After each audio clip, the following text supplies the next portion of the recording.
Campagne ya peuple congolais et simbami na mokonzi moko oyo azaka na susi ya mboka oyo alinga ba congolais koleka mwasi na ye oyo alinga Kongo koleka nzoto na ye kombo na ye Martin Fayulu lobi na 7h juste wana mobali akoreganye mabele na tuni yo peuple kamera ezala témoin tango président ya mboka azokita na aéroport ya Njili tokokende te bana ya Kongo oye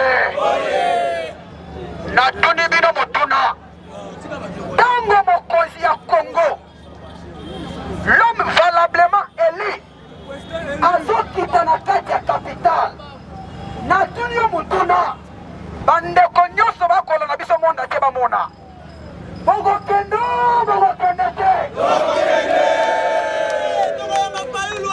oyebisi Monsieur Kadima bapelisaka moto te soki mai eza na monoko na yo. Monsieur Denis Kadima alingi akosa peuple na langage oyo eza mensongère atie mai na monoko alingi apelisa moto tolobi Monsieur Kadima oyoki mboka botombo te toyebisi Kadima maloba na yo etikala bongo soki omeki changement bafwa bashalba na likambo ya soni lisusu na ye koyoka lelo ndeko Kamuleta oyo azali président ya cour constitutionnelle alingi asenga report ya baélection. Est-ce que peuple bino balinga yango tolobi Kamuleta toyebisaki bino ke likita wana eza likita moko familial. On ne peut jamais accepter dans un pays où la démocratie est salie pour kamata pour organisation électorale pour Tchango na tribu moko wana nyonso eza kolakisa ke bato wana bakomi benemi ya mboka botobote na koya mwa moke nsima Tshisekedi Antoine anoma bato nyonso batalaka makambo baponami kaka bandeko na ye. Nous commençons par la justice. Ministre de la justice Azaka Sayen, président ya CENI Azaka Sayen, président ya cour constitutionnelle Azaka Sayen, ministre des affaires intérieures Azaka Sayen, président ya président procureur ya république Azaka Sayen. Bato nyonso oyo batalaka baélection sino batiakaka monoko moko. Cela veut dire baza na profit ya koyebela tino mo pouvoir. Biso toyebisi bango batikalaka bongo tokolakisa bango bolumbu ya nkoba le 20 totikali na 4 jours ya pamba le 20 ekokadesa nini ya mokane tombela pa oyo toyembaki nzembo 2023 okoloba lokola bakoselaka mitama makambo te kala mingi te dans 4 jours tozokoma le 20 mwana mboka awa siko bitumba eba ebandi oyo kinga te yamuka oye nalobi awa siko bitumba eba bitumba ebandi siko lelo awa kazaka ya kipaster longole yango lata kazaka ya bayanke botobote boteto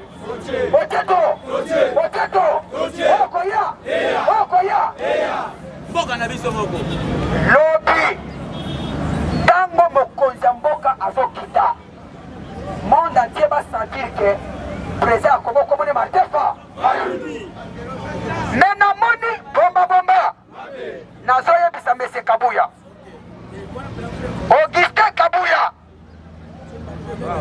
tomoni makambo sali na marché ya liberté Kabuya ye na mutuka ya machette. Je n'arrive pas à comprendre le Congolais. D'autre part, malaria Congo et Zangamoko Congolais. Comment Moutako Oya Bomio pendant 5 ans? En Yokolio Nanzala, en foutizo taxe forcée, Yosa chômeur, mon foutitilo Mbongo. Kaka la même tilo Mowana, aye ko peso machette na $25, yo bozo zoya yango. Totindi bino maloba. Boza moke. Kongo eza monene peuple pa za ebele. Kabuya lobby na marché liberté. Oti ko pesa batu machette na $25 po ba attaquer ba manifestant ya Fayulu. Toyebisi yo yebisa batu na yo machette pesi bango eza mo baki za su machette koma ebe to lobby bafo bajalba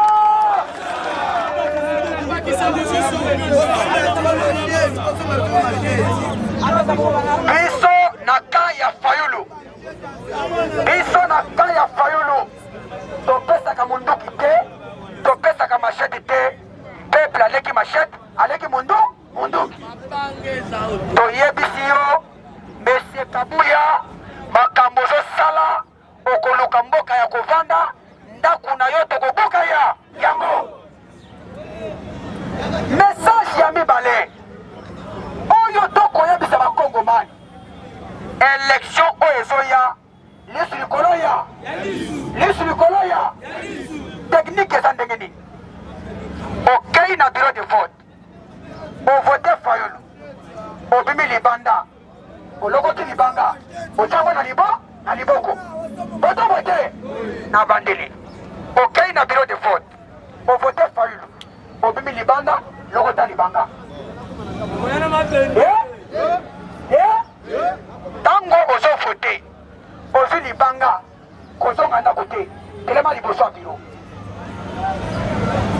botobote telema liboso ya biro soki vote esili tokangi batémoin babimisi babulletin toyeba na centre wana to na biro wana babulletin ekotaki combien bavote combien etikali combien après kokonte babulletin otikali totali babulletin oyo bavote voilà azwi combien Katumbi azwi combien Antoine azwi combien bazwi résultat wana baafishe yango na mire ya biro tozwi résultat wana totina yango na nimero moko bakopesa bino botobote ntango vote kosila le même jour na 22h ya butu délégation moko ya eklesia mpona kotanga kombo te akoleka na top Congo po apesa résultat botobote cette fois-ci avant kadi mapesa résultat moto azaka na refe ya solo eza peuple ko parce que moto akende élection botobote biso moko peuple to proclamer président na biso nsima totala kadima ameka busoma botobote bana Kongo oye wana eza stratégie soki bameki buzoba tokolanda bango mbangu sur le plan populaire epuis nazoyebisa mwana mboka nyonso awa sikoyo article 64 ebandi application na yango baboka ne tombela pa awa article 64 ebandi sikoyo application soki toke élection natindi message na bandeko na nga diaspora bana mboka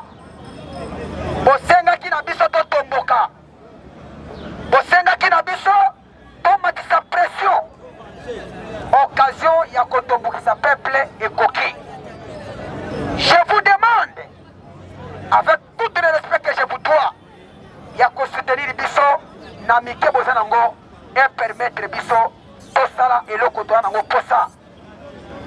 Chilombo alinga sakana na peuple congolais. Chilombo alinga sakana na moto. Amona ke moto basakana na ngote. Boto bote. À partir ya lobby. Banda déjà préparation. Soki osambela kanzambi pungu sambela. Soki osambela kimbangu lokola ngai sambela. Soki osambela kabuda sambela. Soki osambela kamame sambela. Pour le 20 décembre oyo bafwa bachal. Tozo bengana Chilombo na des choses.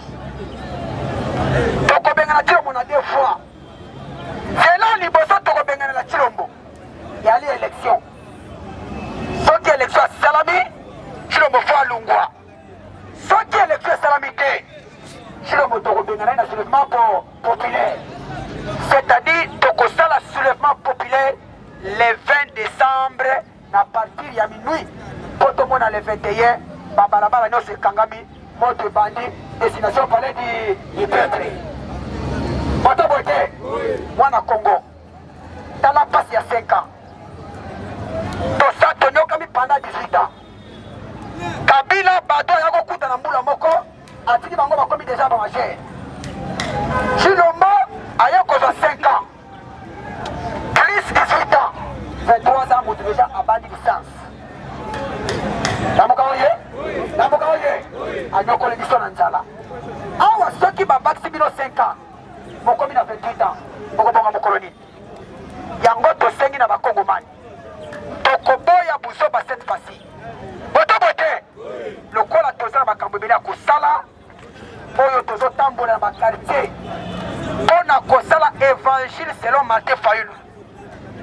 Lamuka oye? Tozosala évangile selon Martin Fayulu. Ya koyebisa mutu nyonso de porte à porte que Martin Fayulu numéro 21. Ya mibale tozosala évangile selon Martin Fayulu. Ya koyebisa peuple que lobby na 9h30 biso nyonso na Sainte-Thérèse. Nous avons des devoirs ya kosala na tongo lelo na yango na recommander peuple botondi mingi na ndeko Kabuya di mame o mama lele okay o finga egle biso na bangone o mama lele o mama lele o mama di mame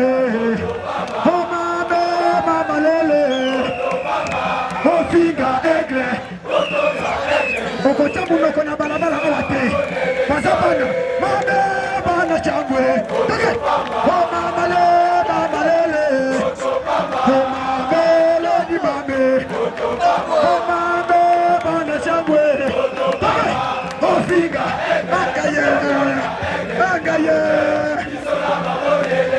O bato figa Bakolema Abiso kakana Dide O bako kende bako songe Abiso kakana Fayulu Kake O finga egle O tonga egle Biso na bango eleksoi O mame di mame O mame di mame O mame di mame O mame di mame O finga